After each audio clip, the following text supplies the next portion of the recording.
Figure it out. Hello, this is Adam Koralik from Figure It Out Productions. The following video is a video of some kind, and I hope you enjoy it.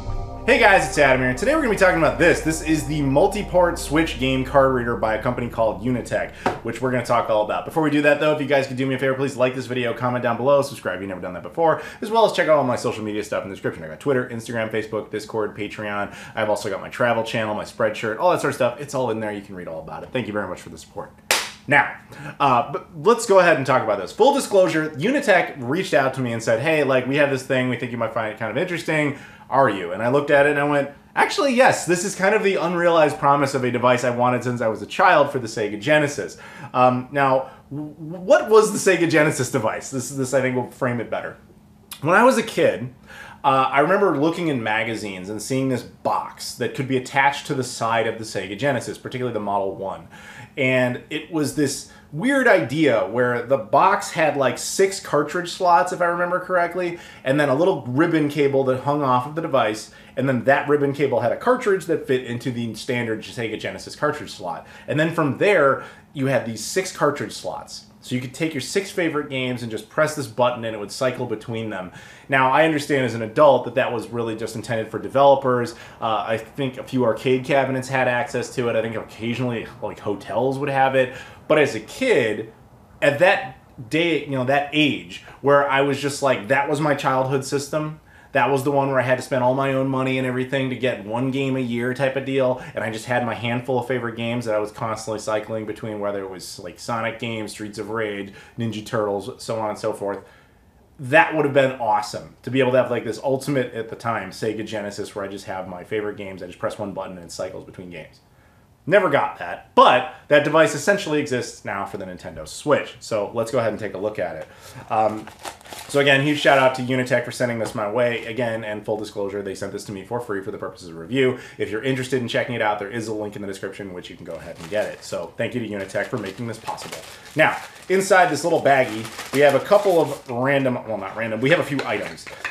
First and foremost, we have just a little cardboard thing. We have a card kind of, you know, just explaining, hey, you can go register your device or download the manual, but really you don't need one. This is comically easy. So there's really only 2 pieces. One is a simple USB-A to C cable, which will make more sense in a second, and then the other is the device itself.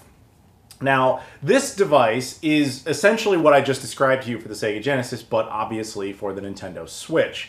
It is designed specifically for the docked versions of the system, though technically works in portable mode, which we'll talk about later, but at best, technically. They would certainly claim this is really only intended for the original Switch as well as the OLED version. So what you do with it, when you take a look at it, you'll notice a few things. There's a couple of clips. These help it to mount to the case, and then you'll see 8 cart slots.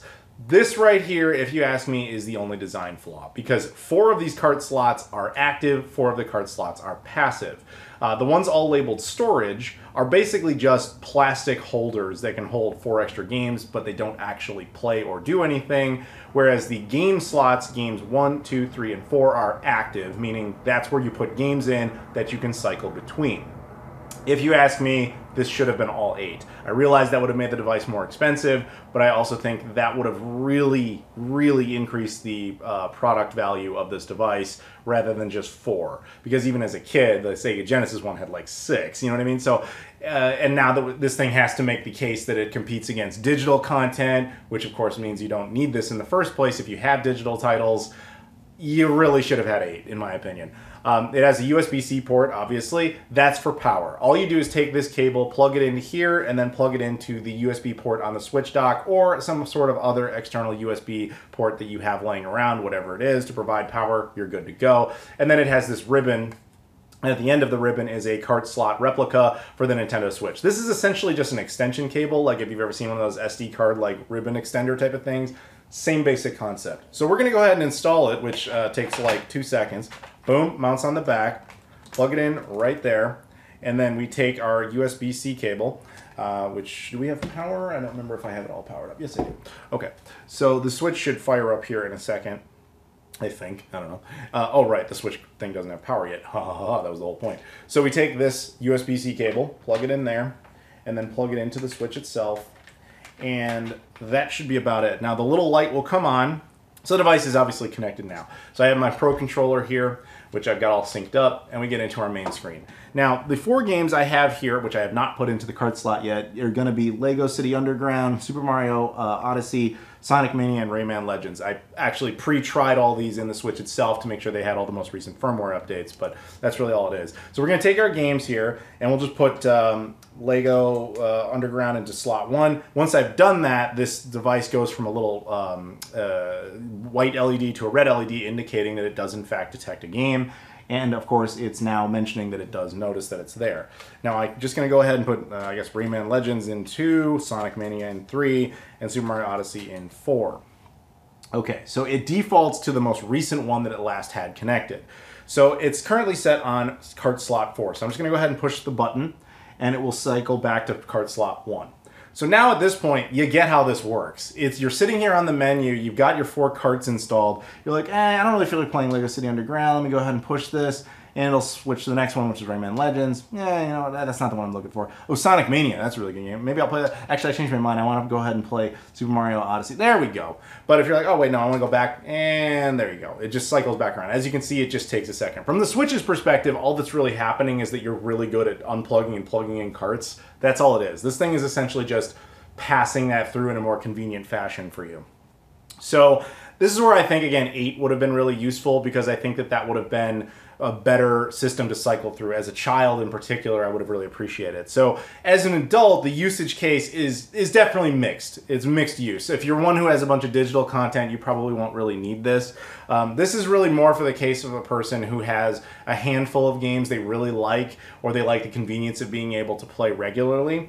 And I will say, one thing I do like about this, even if I didn't care so much about the cycling feature, is that it is objectively easier to put games into this thing than it is to put into the actual Switch cart slot. I think that that is a lot nicer. I like that. Where I can see a lot of value in this, again, goes back to either being a kid or you being a parent and doing something for your kid.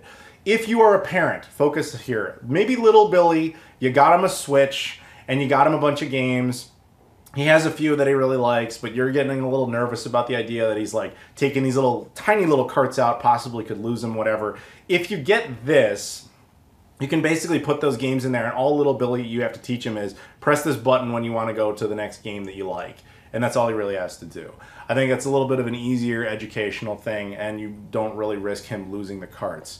But that's, again, where I think 8 slots would have been better, because I think the average kid around that age would probably have maybe around that, especially given how long the Switch has been out and how much content exists for it. So that's like the one real negative about this thing, is that it should have had all 8 be functional. Aside from that, it is exactly what it proclaims to do, kind of flawlessly.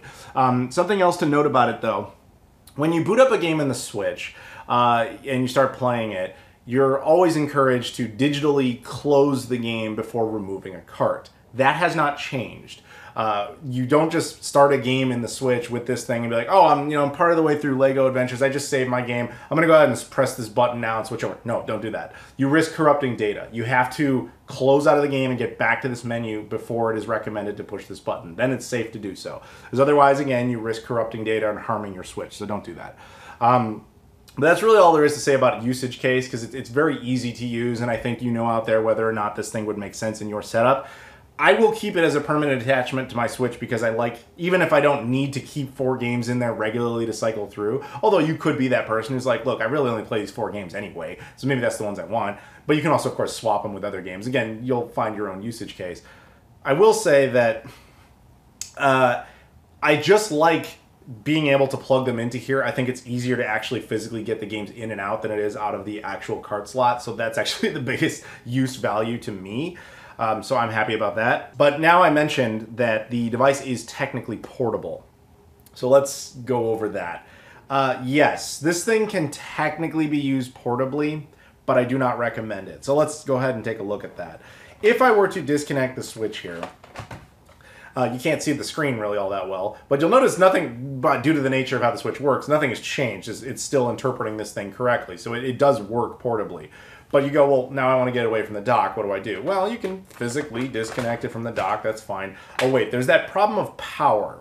So what do you do about that? Now it's no longer powering this thing, thus the thing doesn't work. So there's actually there's a couple of solutions to this. You can continue to use the cable they included for this. However, you'll need a USB A to C adapter, which I have here, and you can actually plug it into the Switch itself. So the Switch's battery will then provide power to this, thus giving you ability to play the game. I do not, as you can see, it lights up. I do not recommend this, obviously, because you'd be continuing to drain the battery of the Switch, in addition to it just being kind of cumbersome and ridiculous, but it does technically work.